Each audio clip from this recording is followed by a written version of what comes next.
Welcome to the podcast for Renaissance Fellowship, where we are creatively and actively revealing Jesus' love to our generation. Here we find the script in Scripture and the text in context.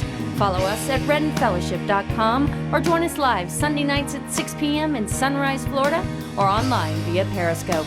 Here's our pastor, Jerrod Cring. You don't know what you don't know until you learn that you don't know. Did you follow me? Let me say it again. You don't know what you don't know until you learn you don't know. Often, people will lament. You hear people say this thing of, if I only knew then what I know now, the trouble that I could have saved myself. Right? You ever heard somebody say that? But the point is that back then, right, you didn't know what you know now. And you're under the assumption that if somehow Marty McFly and Doc Brown could show up with the time machine and you get in the DeLorean and you go back in time and you told yourself all of these bits of wisdom and knowledge that you think that you needed, you're under the assumption that you would listen to you. Right? I mean, that you suddenly would listen to some older authority figure trying to impart wisdom to you when you didn't listen to any other older authority figure who was trying to impart wisdom to you. But suddenly, you would listen to yourself and receive knowledge and information that you don't even know that you need. Because you don't know what you don't know until you learn that you don't know. You know what I'm saying? So this concept that somehow we could alter our past if we had more information, it's not generally a lack of information that causes us problems. It's a lack of implementation of information that causes us problems. Can you say amen? Okay, I don't think I'm standing alone on that particular situation. The old saying is that hindsight is 20/20. Right? Hindsight, like when you look back over your life, everything is clear, everything seems to fit. You understand it all makes sense when you look back. It's because when you look back at your life, you begin to see how things came together, right? How these different elements and things came together to bring you to where you are now. For instance, if you were to get in the time machine with Doc Brown and Marty, which would be awesome, by the way, little flux capacitor between you, you're kind of like sitting on the flux capacitor with them, and you went back in time, let's say 10 years, and you went to Nashville, Tennessee, and found Jerrod. Okay, and you said, Jerrod, 10 years from today, you will be living in South Florida, you will be a pastor, and you will have started your own fellowship at church. I'd have punched you in the face, so I'd have been like, fool, get out of my face. You don't know what you're talking about. Because there ain't no way. First of all, South Florida, I didn't know a soul in South Florida. There was no one that I knew. There was no connection between South Florida and Jerrod 10 years ago. I didn't know anybody. There was no way. I couldn't even comprehend how I could possibly end up in South Florida. And a pastor? I mean, that's my dad. My dad's the pastor. I'm Jerrod. I'm not no. And start a church? What am I, a masochist? What's the matter with me? Am I a sadist? What am I doing? No, I'm not going to start a church. Why would I do that? But it's when you look back over the journey that you see this subtle step-by-step process that weaves you through this maze and brings you to this place where you are right now. And you look back and you go, wow, man, only God could make that happen. Only God could bring that to pass. Now, hindsight is a beautiful thing because we kind of get to look back and see the way that God did things, right? But it's dangerous. Hindsight's got two big dangers. Okay, the first one is superstition. Because when you look back, it seems that your life hinges on these minuscule, tiny little moments. Like these small little events that happen that set in motion a chain reaction that eventually led you to something. But you'll look and you'll go, oh my God, if I hadn't made that phone call on that day, or what would have happened if I hadn't picked up the phone, or what would have happened if I hadn't called in sick that day, or what would have happened if I hadn't received that Christmas card? It seems like your whole life hinges on these insignificant things that everything would have crumbled if you'd have just pulled that one wrong Jenga block. The whole thing would just fall. And so what happens is you start to get superstitious and you start to go, oh my God, well, what if I missed something? What if I was supposed to turn left and I turned right? Or what if there was a road sign I missed? Or what if I made the wrong choice? And what if my whole life is now screwed up because I didn't? And you get caught in this tizzy of not knowing what to do. So many people get stuck right there, not knowing what God's will is. So they don't do anything. They're just stuck there waiting for a booming voice from the sky to point them in the right direction instead of just moving forward in trust. The other problem with hindsight is, and this is more of a psychological thing, we begin to project our current knowledge on our former self. So people begin to take poetic license with their past, and they begin to add little flourishes like, well, I knew God was leading me. I knew in that moment that my life would never be the same. I heard the voice of God say, take that job. No, you didn't. No, you didn't. You are imbuing your current understanding and consciousness on your former self in your memory. Okay? That's what you're doing. You're taking what you know now and trying to convince yourself that you knew some of that then so it won't seem like you were flying as blind as you really were. Now, the problem with that is, the next time you're flying blind, you're going to start to believe that you really did hear that voice. And you're going to be looking for that voice. And if that voice isn't there, you're going to think that something's wrong. Why is it different this time? Last time I heard the voice. No, you didn't. You convinced yourself you did, but you were still just at a crossroads. You had a choice to make and you made it. See, that's the danger with hindsight, is we start to believe that we knew more than we really did. We start to convince ourselves that I knew from that moment on that my life would never be the same. No, you didn't. Maybe sometimes, yeah, sure, maybe. But for most of us, that's not the way it works. What did we know and when did we know it? Most of the time when we look back on our life and we connect the dots, we understand how things came together, how small, minute details compiled upon one another to bring about the circumstances that we're walking in at this very moment. It's at that moment, and only then, that you look back and you see the hand of God. You can't do it looking forward. I'm sorry. It's the nature of humanity. We can't look around the corner. You know, you can't see around the corner, and tomorrow is the corner. You can't.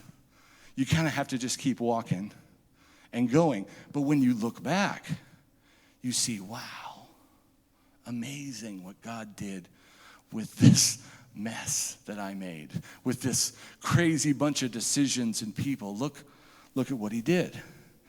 Now, right now, we're in a series called Finale, and what we've been doing is we've been looking at the last 7 days of Jesus' life, what us Protestants like to call Holy Week, and it starts today. Today is what's known as Palm Sunday, right?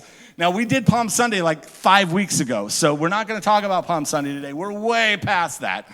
But Jesus' final week of his life began on Sunday with the triumphal entry. And what we've been doing in this series is we've been looking at these big events in Jesus' life and looking at how he was able to bring 3 years of ministry, 33 years of life, thousands of years of biblical prophecy. He was able to bring all of this to one huge grand finale, magnum opus in the last 7 days of his life. How did he do that? And how can we do that? Even with all the opposition that was working against him, he was still able to complete the work that was given to him. So, I don't know, I think it's worth studying, right? So we've looked at the big stuff. We looked at the triumphal entry. We looked at Jesus cleansing the temple and whipping the money changers. Confrontations with the scribes and Pharisees. We looked at the Last Supper. And then last week we looked at the Garden of Gethsemane. When Jesus, after the Last Supper, goes to the garden and he desperately, repetitively prays. He prays that this cup, this journey that he is about to embark upon, we call the crucifixion, be passed, that he doesn't have to do it. Jesus prayed to live. Never forget that Jesus wanted to live. He was not on some death watch waiting and counting down the minutes till he could die. He wanted to live. Now here's the funny thing about the Garden of Gethsemane that we learned last week, is Jesus prayed the same prayer 3 times because he didn't get an answer. So this is what we talked about, the double whammy.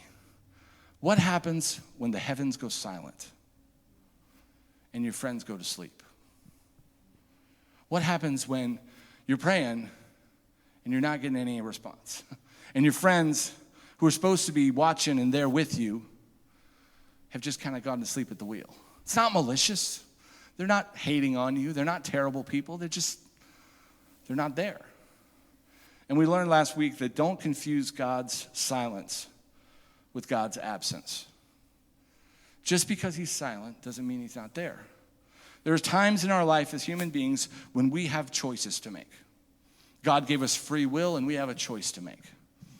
And we need to make that choice without our Father giving us and telling us what he thinks we should do. Or because later on we can say, well, you're the one that told me to do this. We make the choice, and he goes with us no matter what. Here's the thing. No matter what Jesus decided to do in the garden, if he decided, you know what, I want to live more. I want to do more ministry. I'm not ready to die. I want to do another year of ministry. If Jesus would have left that garden, do you think God would have gone, but you're not my son anymore, disowned? Of course not. Jesus would have been with Jesus no matter what he decided, just like us. Nothing can separate us from the love of God. Neither height nor depth, no distance, nothing can separate us from his love. So don't think that because you make a decision, oh, God doesn't like it, so he's going to abandon me. He's with you no matter what. He will never leave you, and he will never forsake you. Never confuse God's silence with his absence. Now tonight, we're going to talk about the crucifixion. Okay? Pretty heavy subject matter, right? It doesn't really get any heavier than that. And for the purposes of tonight's journey, I need you to go with me somewhere. It is imperative tonight that we do not look at the crucifixion through the eyes of hindsight. Okay? I want us to be in the moment as it happened. Okay? See, when the gospel writers, Matthew, Mark, Luke, and John, when they wrote the story of Jesus, they knew how it ended, right? They knew that he resurrected. So everything they wrote was through the eyes of hindsight. That's why they would remind you as they were writing. And so there would be written that he would die, but then raise again. They were constantly reminding you of the setup for the ending, right? But the thing that we have to remember is that Jesus' disciples and his friends had zero expectation that he was going to raise again. I'll say it again. They did not know that he was going to raise from the dead. And I can hear you saying, hey, but Jerrod, didn't Jesus tell him that he was going to raise from the dead? Isn't there like prophecy that said, hey, I'm going to raise from the dead? Yeah, but they didn't get it.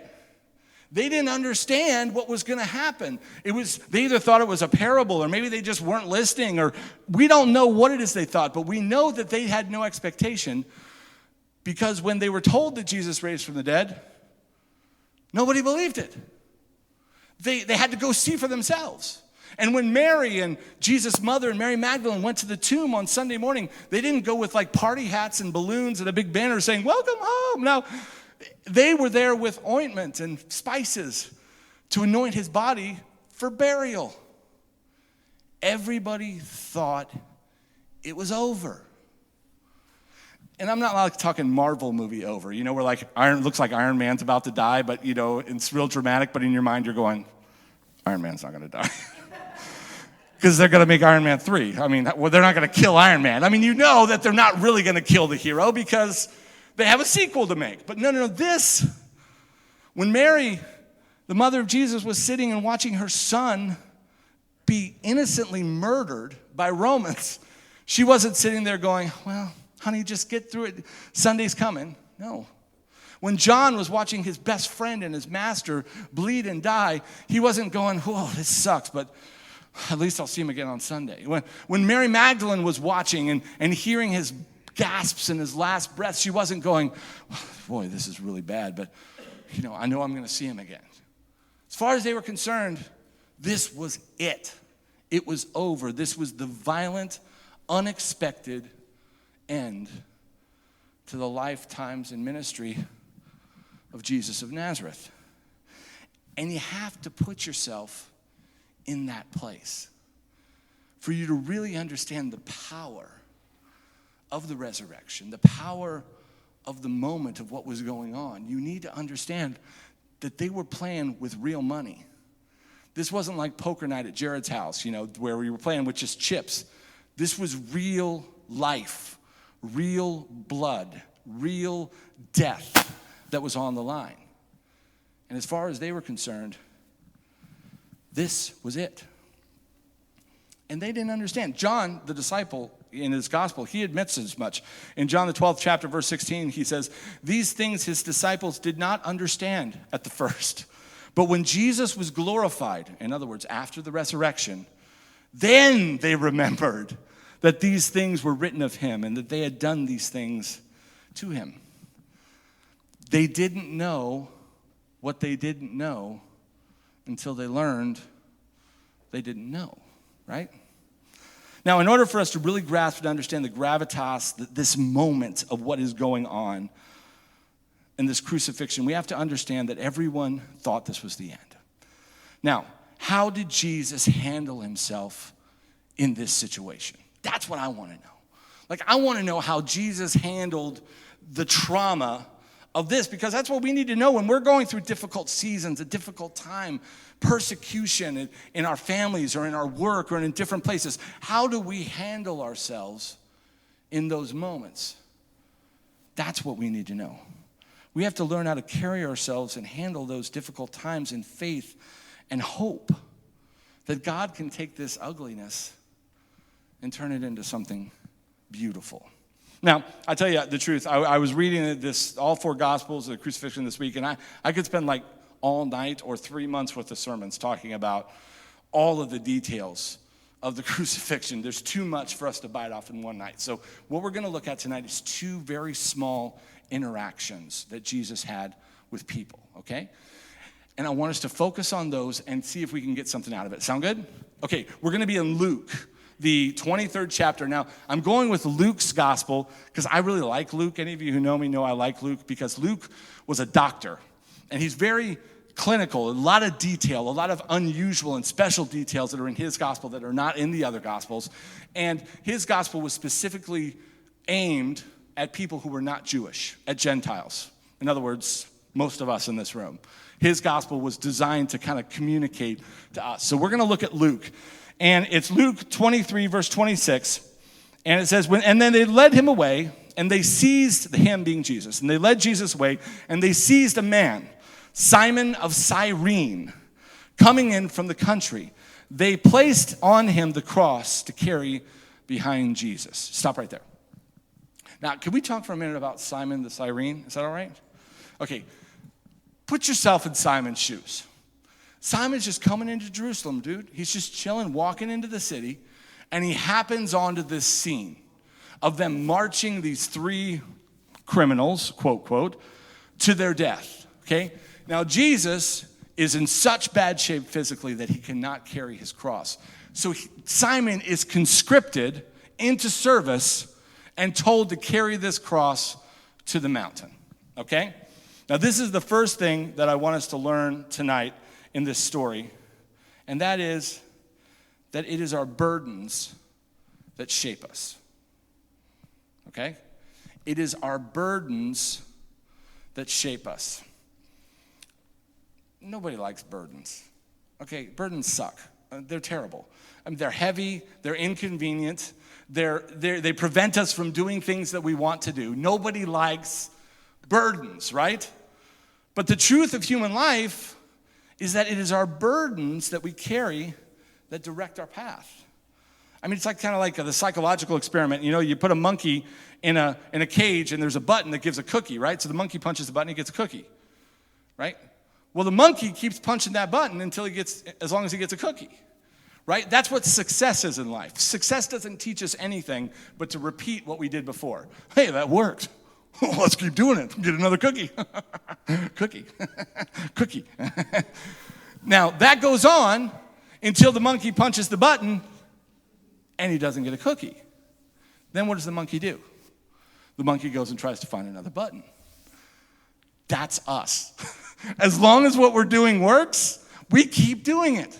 The minute it stops working, That is when we change. That is when we look for something new. That is when we grow. It is only failure, trauma, trial, tribulation, grief. These are the things that shape our life. Burdens are the things that make us go in a new direction. We hate them, right? They're terrible. Nobody wants the button to stop working. We want the cookies to keep coming forever. But if we're ever going to grow, at some point, a burden has got to come into our life. And that's the thing that I love about this moment. Both Jesus and Simon the Cyrene, this burden that they were carrying shaped them. Simon's just a dude walking into Jerusalem, nameless, faceless, never be remembered, except for the fact that he was chosen to carry a burden against his will. And now, Scripture teaches us that Simon had two sons named Alexander and Rufus. Those two sons went on to become leaders in the early church. Christian tradition tells us that Simon and his wife left Jerusalem and went back to Cyrene and began one of the earliest churches in that region. This chance encounter on the streets of Jerusalem altered the course of his life and his family's life forever. It is your burdens that shape you. And be careful cussing and cursing at your burdens, because they may be what defines you. Because we're sitting here tonight talking about a guy named Simon the Cyrene, and the only reason we're doing it is because of the burden he carried. So yeah, we don't like our burdens. Yeah, they're a pain, right? But it's your burdens that will shape you, and it's your burdens that will define you. Read on verse 27. And following him was a large crowd of the people and of women who were mourning and lamenting him. But Jesus, turning to them, said, "Daughters of Jerusalem, stop weeping for me. Weep for yourselves and for your children." Behold the man, right? What a man. Will not accept even a moment of pity. Not even a second. Now, script in Scripture, text in context. Get yourself in this moment, okay? Jesus left the Garden of Gethsemane. He went immediately, was arrested. He was taken to the house of Annas, where his trial began. A kangaroo court that bounced him from Annas' house to Caiaphas' house to the Sanhedrin to Pilate's castle, over to Herod's palace, back to Pilate's palace, where Pilate, trying to save his life, decides to flog him and whip him 39 times. But it's not enough for the Jewish leaders. So they say, no, we want him killed. So then he says, okay, here, we'll either give you this thief Barabbas or we'll give you Jesus. And the crowd that was mostly loaded with those same Jewish leaders called out the name of Barabbas. So Pilate, with his hands tied, washes his hands of the blood of Jesus and consents and gives him killed. So Jesus, whipped within an inch of his life. He was whipped 39 times because the Romans said if they whipped him 40 times, he would die. That's why they only did 39. With a cat of nine tails. And then he's beaten and bloodied. They force a crown of thorns deep into his scalp and his skull. He's bleeding. He's not even strong enough to carry his own cross. He's falling on the stones of the street on the Via della Rosa in Jerusalem. Women are weeping, and he looks at him and says, no. Don't weep for me. Weep for yourself and for your children. That is powerful. And it's the second thing that I want us to see tonight about this moment. It's the power of perspective. The hardest thing when we're going through tough times is to have perspective, right? Because we get engrossed in our own self. It's all about us. And our culture feeds us. The minute that we have a tough time, what do people say? Just take some time, honey. Just take some time to yourself. Take a few days off. Stay home. Just be with you. The last thing we need sometimes is to be with ourselves, right?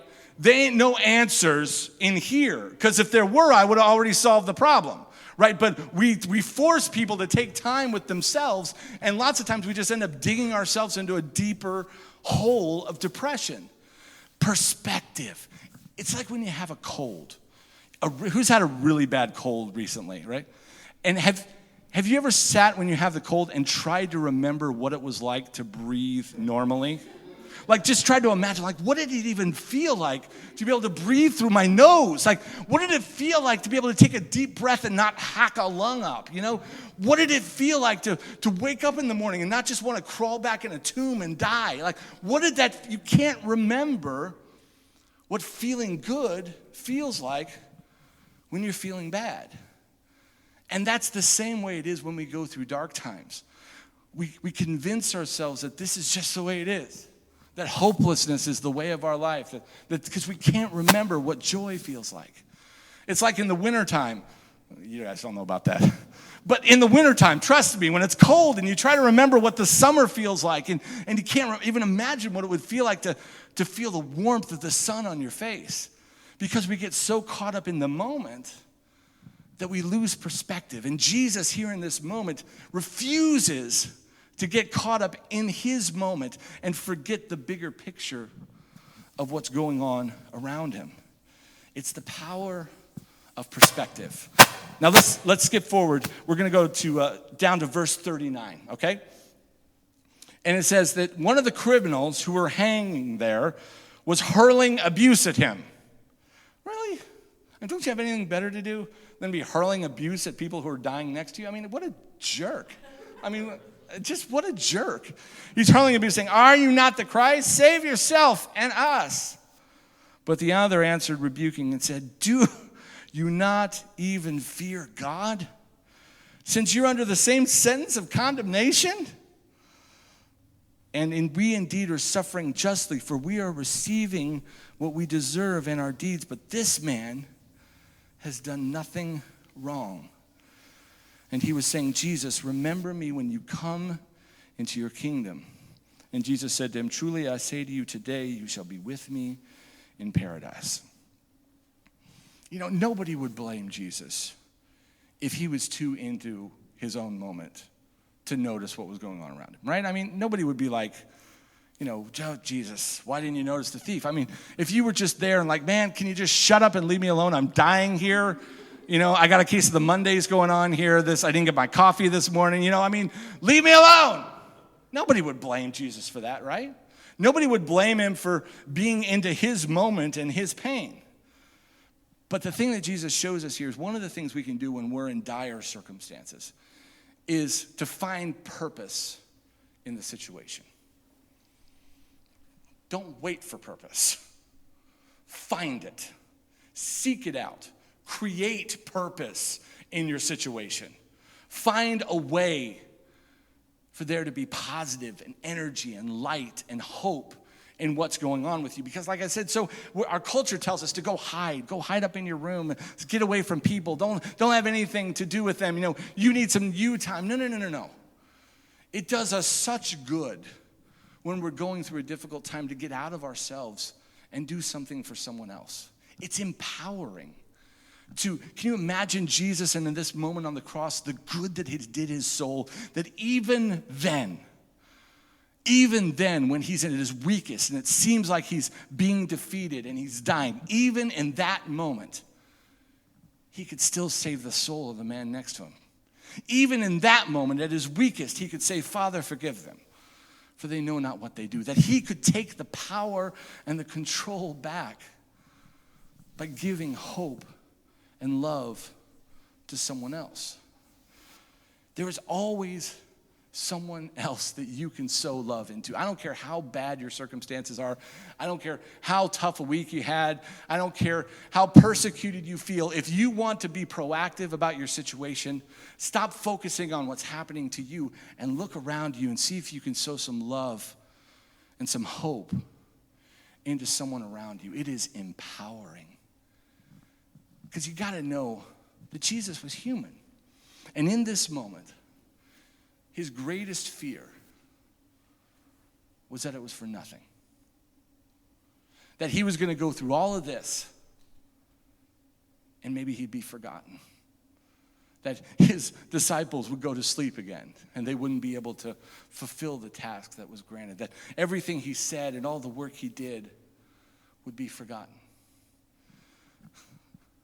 But instead, he reached out and hope to the man next to him. And he found purpose in his situation. That's what we need to do. That's what I want to do. I want to stop getting lost in my own problems and in my own despair, and I want to find purpose. Because there's always somebody worse off. Always. And if you find that person and you sow love and hope into their life, it gives you a little bit more of a spring in your step to move forward in your situation. Find purpose. Because purpose in pain and finding purpose in it is what our faith is all about. It's about transformation. It's about God being able to take one thing and turn it into something else. The ultimate transformer, right? The ultimate transformation. I often think about the cross in general as a symbol and how weird it is in a way, okay? Because if you think about it, let's go back to our Doc Brown and Marty McFly time machine, and let's say we get in our time machine and Marty goes back 2,000 years and he gets a couple of Roman soldiers and some people from Jerusalem and he brings them to this day and age. And all of a sudden these people are looking around and they see people wearing crosses. And they see people with cross tattoos and crosses on buildings. Can you imagine how utterly confusing that would be to them? Because the cross to them was a symbol of shame. It was a punishment. It was a capital punishment. It was where the worst of the worst people died to be set an example of so that other people didn't defy Rome. It was a symbol of degradation and shame and pain. And here people are wearing it on their body. What? It would be like if we went forward 2,000 years and people were walking around with electric chair necklaces around them. So it'd be like big statues of empty electric chairs. You'd be like, okay, I don't understand why you're wearing that. But see, that's God. This is our faith in a nutshell. That God can take a cross, a symbol of shame, pain, and punishment for hundreds, if not thousands of years. For hundreds of years, this was a Roman symbol of their oppression on whoever they were doing. This is how they punished and belittled the people that they oppressed, was with this cross. And now that same thing is a symbol of faith, of salvation, of redemption, of hope and love. The same thing that symbolized death now symbolizes life. That is our faith. That God can take the cross and transform it into that. That God can take an overweight, balding, deeply flawed individual like me, and just maybe he can mold me and shape me and turn me into something that can be useful and of value. That he can take us and all of our jacked up habits and our jacked up family relationships and all the mess that's in our life, all the things we struggle with, addictions we may have, that he can take all of that mess and he can turn those broken pieces into a beautiful mosaic of human redemption. That he can turn ashes into beauty. Now that's something worth believing in. That's something worth following. That is Renaissance. To be born again. That a symbol like a cross could be born again into something new. That a man like Jerrod could be born again into something new. That we can be born again into something new. When I look at a cross, I don't think of blood. I don't think of death. I don't even think of pain. I think of transformation. I think of what God can do with something so ugly and that he can turn it into something so beautiful. But the problem is, it's only when you look back that you see that. What we need is to, like Jesus did, to have the faith and the hope to keep moving forward even when it seems dark, in hope that when we look back, we'll see how we brought it all together.